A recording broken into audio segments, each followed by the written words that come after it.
As you know, we've been talking about the letters of Paul, particularly his letter to the church at Corinth for the last couple of weeks.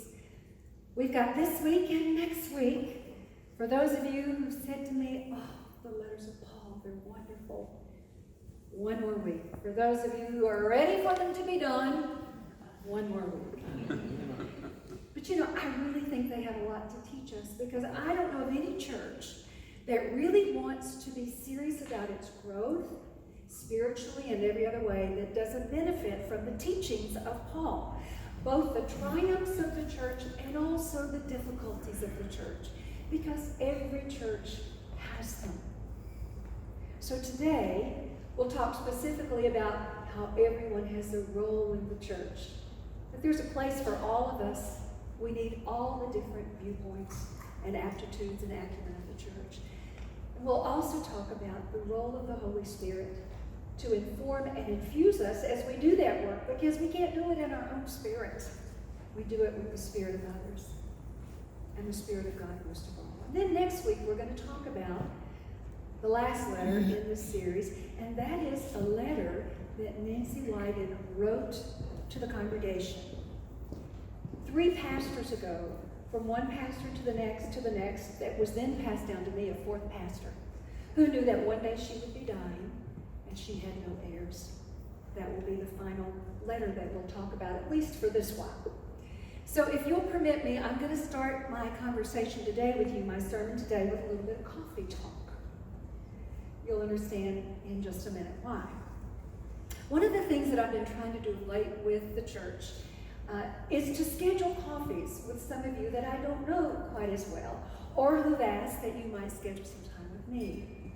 Now, combining my love of coffee with my love of people gets at my 2 latest life loves. So it's really a great benefit and boon to me. I love to do it. 2 of my favorite things. Well, it means that I have a really full schedule, a lot of meetings, a lot of things that I do. John meets with me every week to keep me on task, because I tend to be, I think I'm undiagnosed ADD. That would probably not surprise a lot of you all. So he says, let's look at the calendar, what you're doing this week. So in the midst of all those appointments I've been making with you, I'm managing other meetings, but let me tell you, it's been worth every ounce of coffee drunk or Coke. It's been worth every seat that we've taken up at Chubb's or Pete's or Starbucks, or one that I've just kind of discovered that's not so well known, and I'm hesitant to tell you about it because you'll find it too. Blue Moon on A Street. Do you know it?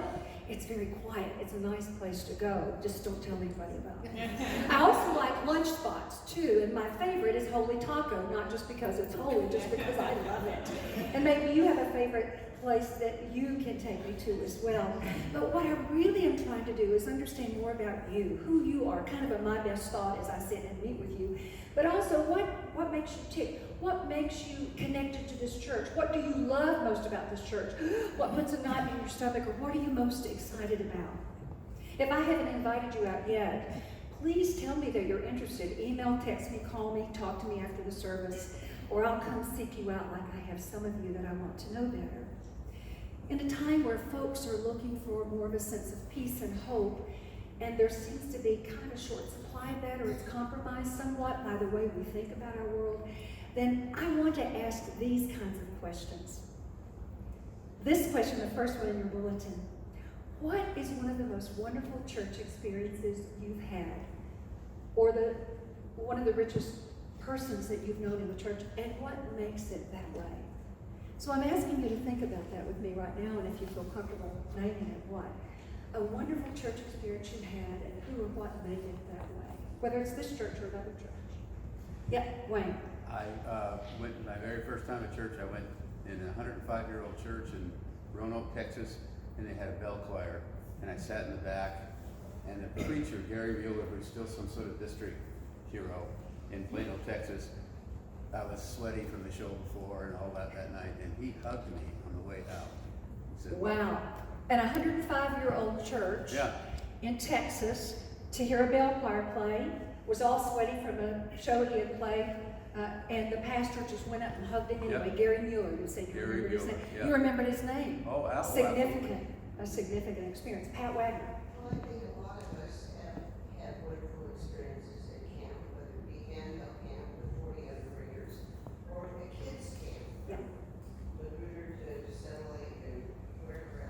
church camps, bell camps, just where you can get off the church property and bond with other people. Yeah. Somebody else. Yes, Jenny. I'll get in college at Morningside United Methodist down in Salem. I went one Sunday, and that Friday night I came home to my apartment and they had brought me a pie. And I went forever there while I was in Salem. That was their outreach, their outreach committee said, thank you for coming, and here's a pie. And for a starving college student, that was like a hook, line, and sinker. Maybe we should start doing Yes, pies. I agree. Pies. You know what we do is mugs to all of our first-time visitors who sign in, and the face of the church, Bob Pearson, brings them, which is not such a bad deal, but we'll think about the pies. Maybe Nan's pies, then they would stay forever, right? Yeah. They're not good pies. Yeah. Somebody else, Ted.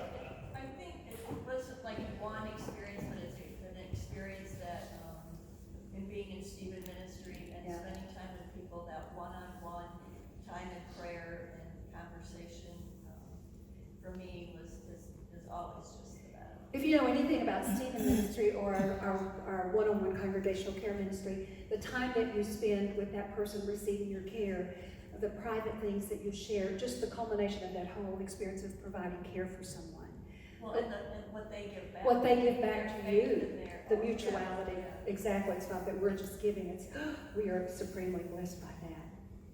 Oh, you can go on, and I think we need to create more forums to have these conversations. You could talk with me at lunch about them or at coffee about them. In the midst of that, I think I would ask the question, what makes a church strong? And what makes a church resilient in the face of good times and maybe challenging times? I read in my home conference newspaper, the Holston Conference, Upper East Tennessee, Southwest Virginia, and a little part of Georgia, that one of our churches in the Knoxville area had burned down last night. You talk about resilience. Here's a church that's going to have to get themselves back together. They're going to have to find a place for worship. They're going to have to look at all the things they lost and how they put that church back together. So every church goes through difficult times that they have to learn to be resilient in the midst of that. Paul loved the church.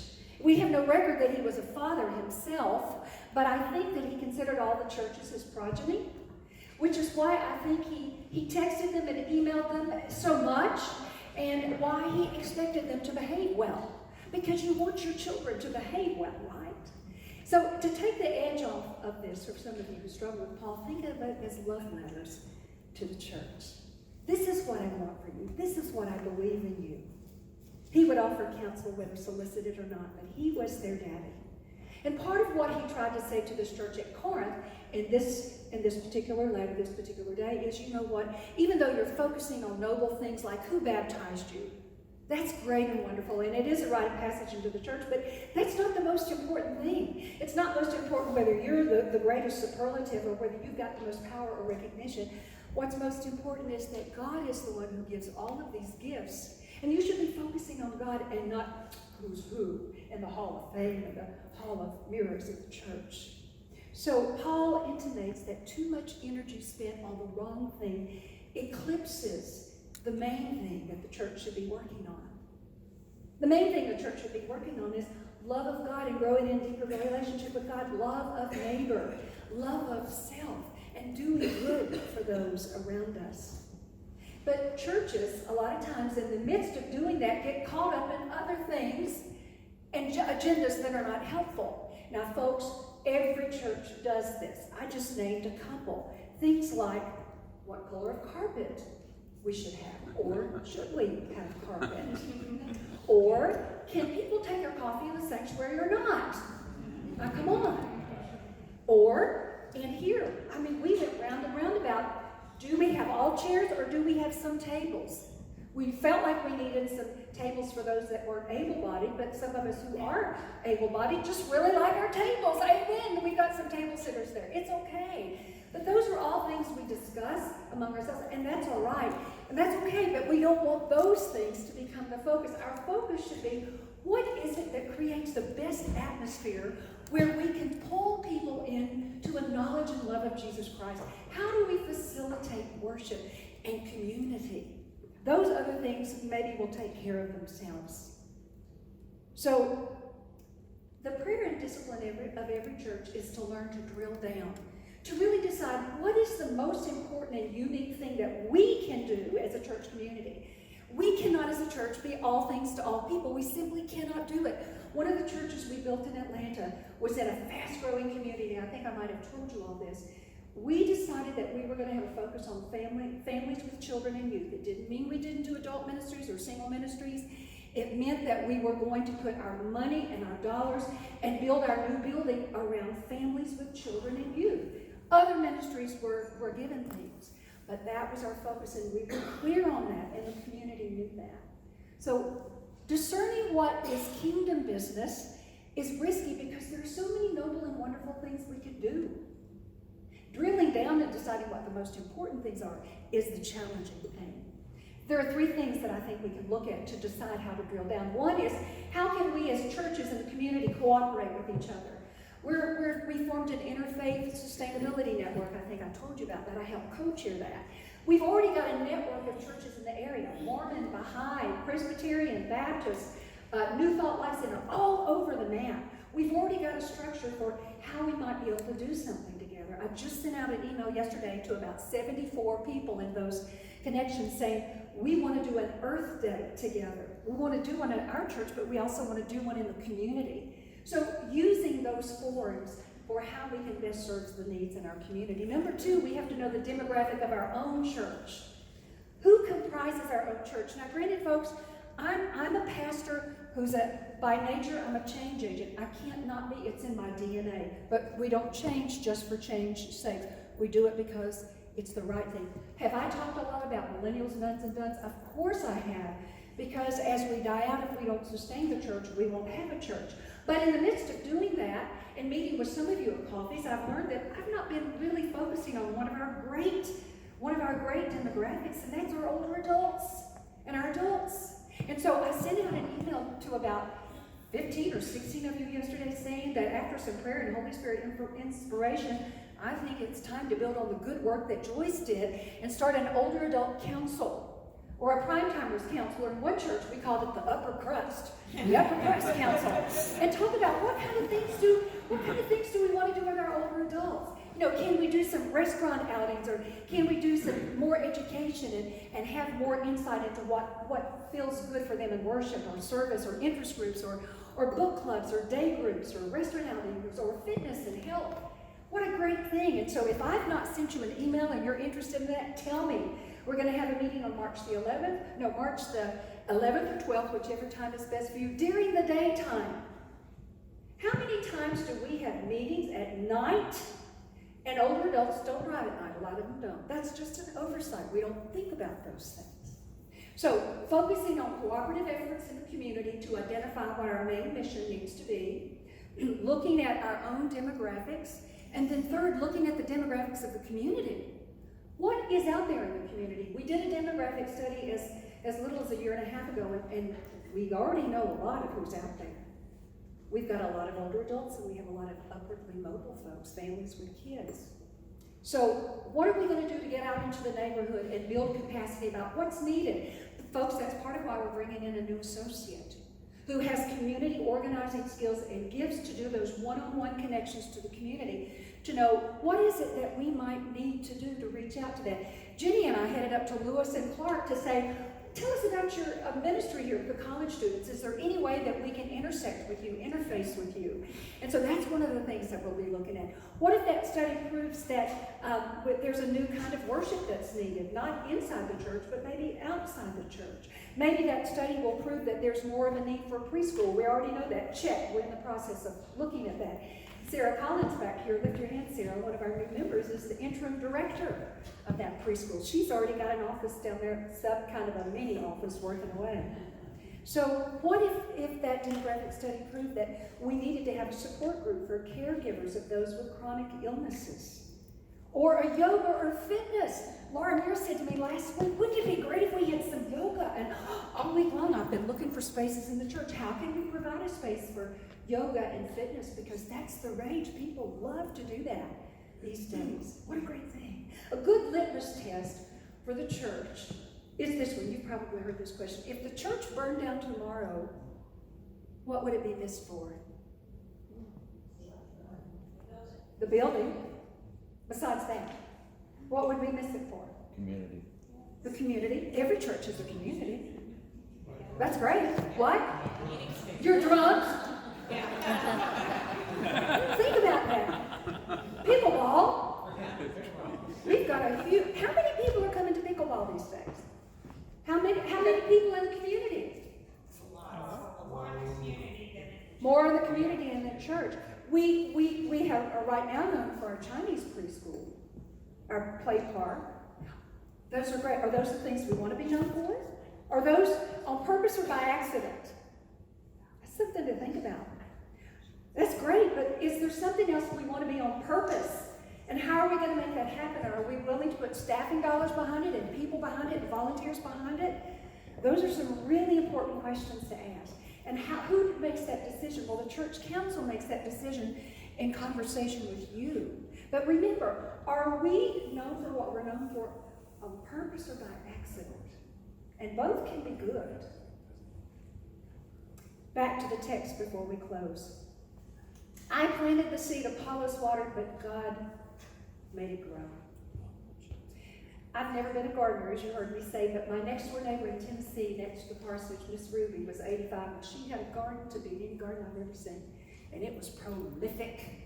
And you got vegetables, whether you need them, you how to cook them or not. Everybody in the neighborhood, the whole village, got Miss Ruby's wares from her garden.